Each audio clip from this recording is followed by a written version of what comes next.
My Hebrew brothers and sisters, welcome back. 12 tribes of Israel, scattered all over the globe. Let me say that I appreciate you and your comments and your subscriptions, and we ask that you continue to subscribe to this channel. Invite your friends and loved ones also to like and subscribe and learn from this teaching that we're giving in this Bible study. Try to be as systematic as I can, and so we hope that you're able to follow. And as you follow along, please remember it's best to have your pen and some note paper so you can write down these information that I'm giving you. I spend time to do the research and spend time to study so that I can bring something of substance to you, and I trust that you will use wisely. Okay, the last session we stopped in verse 2 where it talks about the doctrine, and then we say that it comes from the Hebrew word le-ka. And the Hebrew letters that made up this word was Lamed, Kaf, and Chet.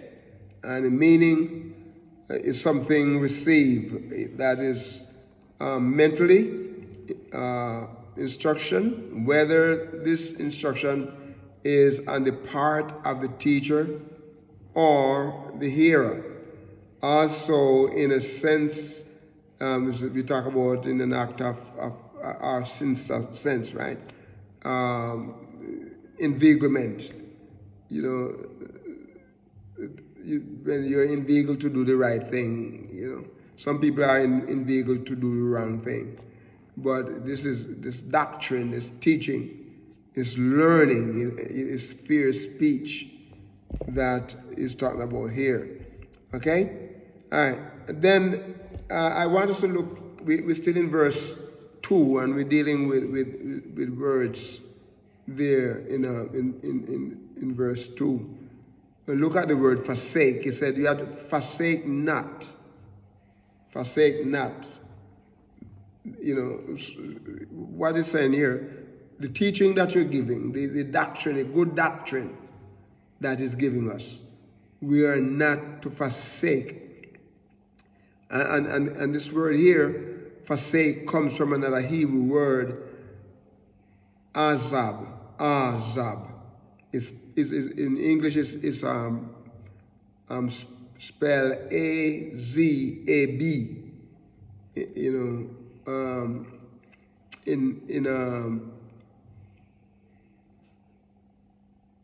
In Hebrew, the word is spelled with an A-yin, Z-yin, and bet.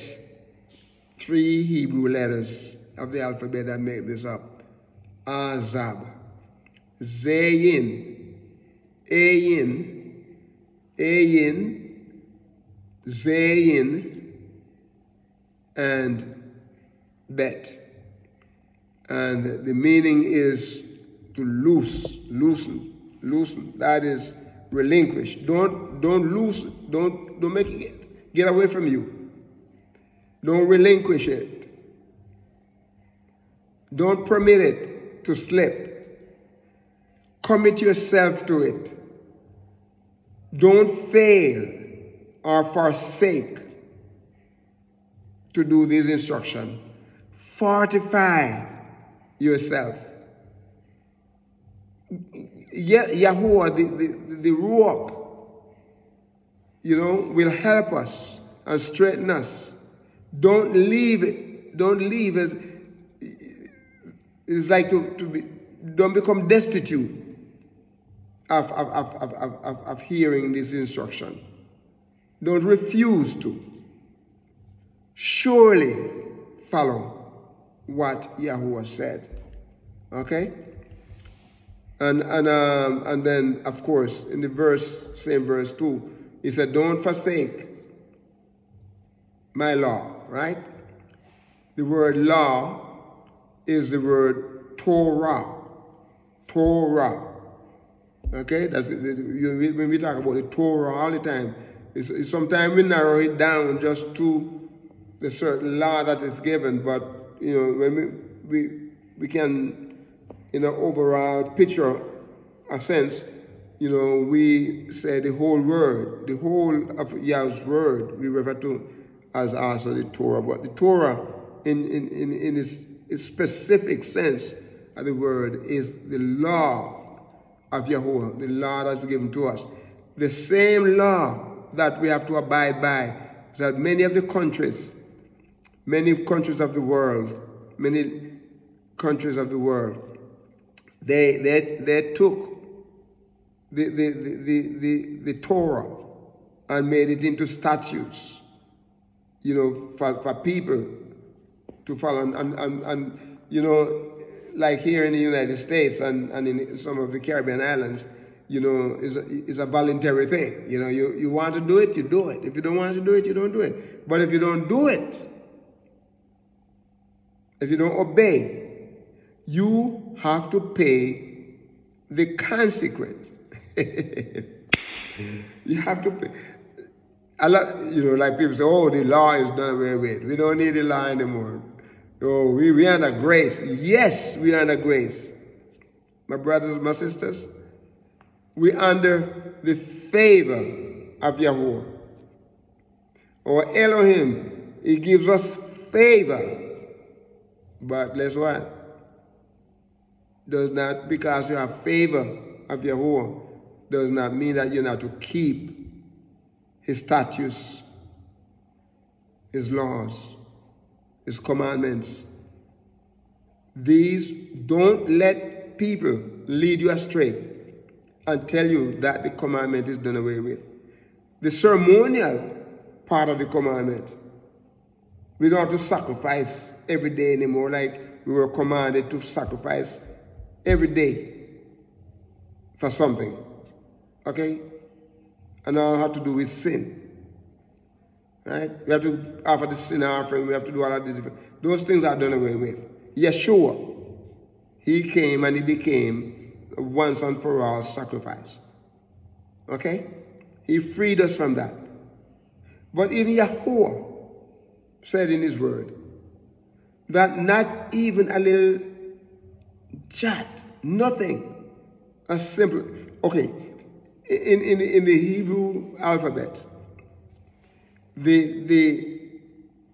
Yeshua's time, they had broken these down and then they put vowels, right, within, because all the Hebrew letters, they were all consonants, right? So they put little,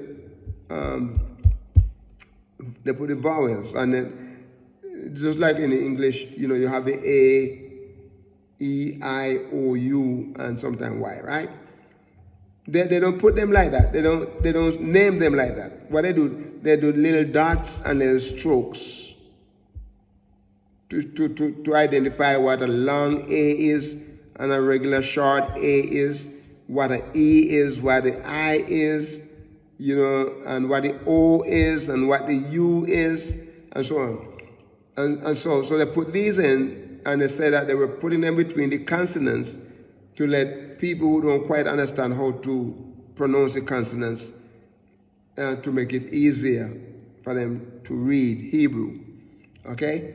And this was especially, in the modern Hebrew. Okay? But in the ancient Hebrew, all you had was the consonants.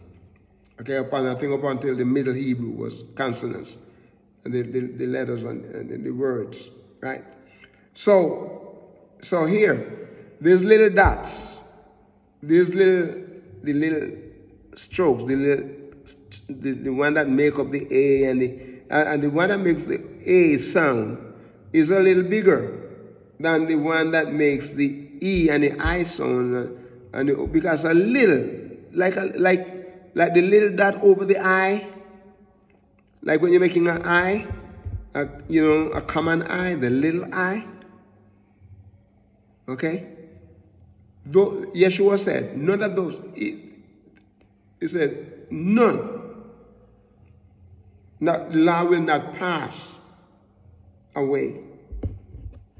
Not a little portion of that. Can hardly see some of those letters. They have to put glasses and look real closely. And he said, Yeshua said, no. His word, his law. These are the law. These are the word of Yahuwah. He made them. He gave them. And he said they will not pass away. So I rather, my brothers and my sisters, let me say this, you may stone me. As much as I love Brother Paul, our cousin, our Benjamin cousin, who wrote a lot of the epistles, these were letters that he wrote. I rather, thus saith, if I said in English, the Lord, thus saith Yahuwah, thus saith our Elohim, thus saith our El Shaddai. I rather listen to what he said than what the apostle said. To me, because especially our cousin Paul, he writes in a form that you'd refer to as parenthetical. He's a parenthetical writer. Parenthesis. He'd be writing a letter to to the churches that he, in Asia Minor, and then something comes to his mind, and he put it in parentheses right there, and so that was his idea. It didn't come directly from the Lord. It didn't come from Yahuwah. But my brothers, I'd rather listen to him, Yahuwah, than, because people, especially the Christian theology. Let me say things, my brothers and my sisters, let me take the time to tell you this. You're going to stone me again, but I know, it's all right. Christian theology, in general, is like accreditation associations. The accreditation association is that you have the Southern Association, you have the Northern Association, you have the North Central Association, you have the Western Association, and those kind of associations. Okay. And so they joined together and they came up with courses and numbered the courses. And so if you want to be a part of that association, your school, your institution, your university have to comply and come under the same rules as for when you're dealing with finances and endowment and in courses and the kind of teachers you have and where your teachers graduated from and so on and so on and so on and so on. So one group of schools make up our leaders from, and officers from a school, from a group of schools in that association, make up that association. And they're the one that help to accredit and make sure that the other schools that want to be in accreditation comply. That's how Christian theology is. Different groups come up with this doctrinal statement. They made up a doctrinal statements, and sometimes they use the scripture to back up what they're trying to say. Not necessarily that they make the scripture agree with what they want to say. And then they give it to you, and they say you must, and if you didn't teach it that way, then they ostracize you or cast you off. You got to do it the way they said in order to be in their league. Well, the law, my brothers and my sisters, the law is Yahuwah. He gave it to us. And we must keep it. Not man's law, but that's his law, the Torah. Tav, Vav, Resh, and He made up this word law, Torah. Our time is gone again, and we have to stop here. My brother, this is why we have to strive to get to the 1,000 so I can go live. We have more time. We can elaborate and say more. But we have to give it to you the way we're able to right now in these short sessions. Again, we're going to ask you to be a blessing today and walk with the King. Shalom.